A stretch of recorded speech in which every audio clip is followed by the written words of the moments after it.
মায়ার নবী এতিম, পথের ভিতরে কাঁটা দিয়া রাস্তা আটকায় দেয়।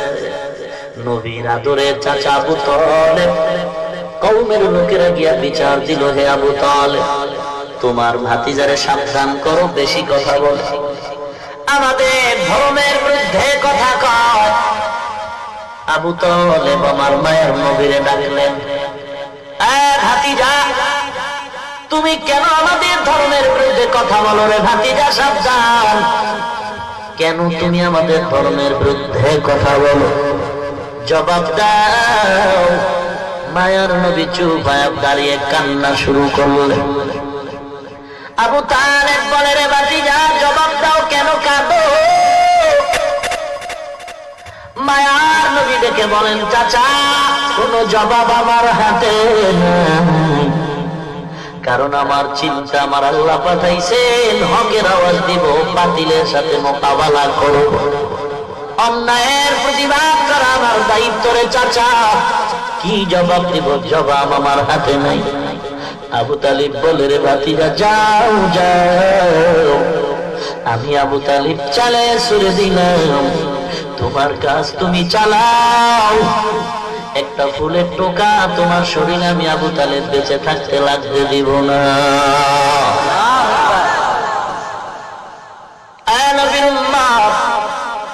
আল্লাহর নবী বলেন, হে উম্মত, দুটো জিনিস আমি তোমাদের মাঝে রেখে গেলাম, ভালো করে ধরো, যদি ধরে রাখতে পারো কোনো ভয় নাই, কোনো চিন্তা নাই, মুনাফিকের দল তোমার ঈমান কেড়ে নিতে পারবে না। এক নাম্বার, দুই নাম্বার, দুটো জিনিস ভালো করে খেয়াল করেন। মায়ার নবীর হাদিস পড়েছি খুতবায়, আবার পড়ি, খেয়াল করবেন। قال رسول الله صلى الله عليه وسلم تركت فيكم أمرين لن تضلوا ما تمسكتم بهما كتاب الله وسنة رسوله। দুটো জিনিস রেখে গেলাম, ধরে নাও, কোনো ভয় নাই। নৌকা চলে নদীর মাঝে, হঠাৎ যদি ডুবে যায়, স্টিমার ডুবে যায়, নদীর মাঝে যদি তুমি নৌকা হারিয়ে ফেলো, বিপদমুখী হও, এমন কঠিন মুহূর্ত, এমন কান্না শুরু হয়ে যায়, ওই সময় যদি একটা কলা গাছ তার হাতের মধ্যে দেওয়া হয়, বান্দার কলিজা বড় হয়ে যায় খুশির কারণে। এই কলা গাছ দিয়ে আমি আস্তে আস্তে করে হলেও তো কিনারায় যেতে পারবো। এ নবীর উম্মত, কলা গাছ আমার আসল কিছু না, আমি কিনারায় যাওয়ার একটা মাধ্যম। পীর আমার আসল না, পীর ধরলাম জান্নাতের পথ চিনার একটা মাধ্যম।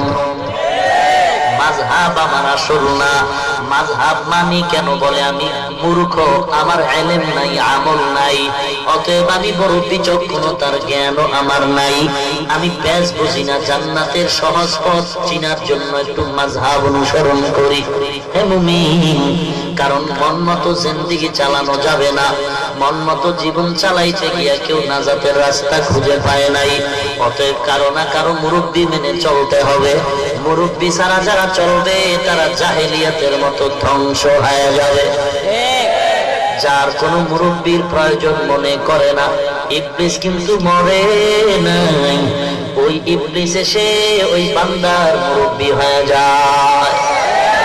ইবলিস সিনার ভিতরে ঢুকে রগে রগে দৌড়ায়, দৌড়ায় দৌড়ায় ধোঁকা দেয়, আমি বড় আলেম, আমি বড় মুফতি সাহেব, আমি বড় মুহাদ্দিস সাহেব, আমি তো বড় কিছু জানি, আমার কত বড় টাইটেল, আমার মতো বক্তা কেউ নাই, আমার মতো আলেম কেউ নাই, আমার মতো মুহাদ্দিস কেউ নাই, সব দিক দিয়ে তাকায় দেখি আমি সবার বড়, আমি সবার বড়। এরে পাগলা, বড় যে বড় আছে তুমি জানো না, وفوق كل ذي علم عليم। আল্লাহ কোরআনে বলেন, বড়র বড় আছে, বড়র দাঁত দাদায় ডেকে বলে, নাতি একটু দেখ আমার বয়সের সীমানাটা কত। নাতি বলে, দাদা কি পাগল হয়ে গেছে, স্ক্রু ঢিল হয়ে গেল নাকি? আমার বাবার হায়াত আমি জানি না, দাদা তোমার হায়াত কেমনে জানবো? নাতি ডায়েরি খোল, ডায়েরি তালাশ করলে তুই আমার হায়াতের সীমানা পাবি। ডায়েরি খুলে নাতি হিসাব করে বের করলো। দাদা তুমি বড্ড খুশি হয়ে যাইবা শুনলে। বয়স কত হে নাতি আমার? বলে, আমার বয়স 100 উপরে চলে গেল। দাদায় বড্ড খুশি হয়ে বলে, তাহলে জমিনের মধ্যে তো আমার থেকে বড় কেউ নাই, আমি তো বিশ্ব বরেণ্য আশিক রাসূল সুফি সম্রাট, তাহলে আমার মতো আর বড় আছে গেলে? এখন দুনিয়াতে ঘুইরা একটু নাতি পুতিরে দেখা নেই, আমার সবাই ছোট, আমার মতো বড় কেউ নাই। চল নাতি চল।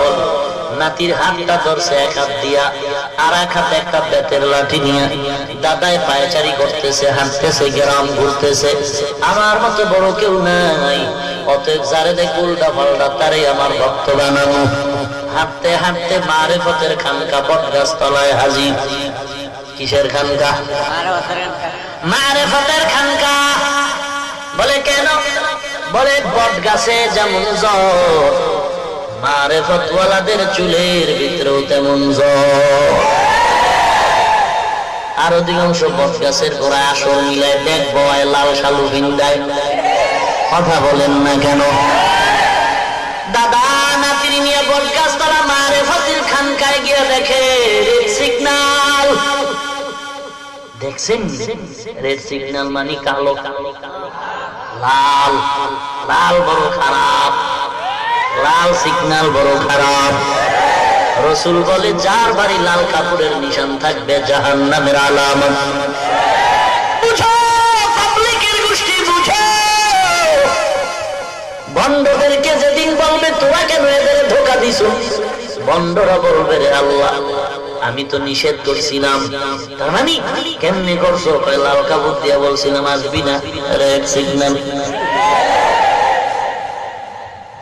এই যে আমি লাল কালারের রুমাল পরি, একস লাল রঙের রুমাল পরাও পুরুষের জন্য নিষেধ। লালের সাথে সাদা মিক্স আছে, এজন্য কোনো নিষেধ নাই। অতএব লাল লাল একস লাল নিরেট লাল ব্যবহার করা নিষেধ। হে মুমিন, লাল দুনিয়াওয়ালাদের জন্য সিগন্যাল ভয়ানক। লাশের গাড়ির বহরে লাল পতাকা। কথা বলেন না কেন?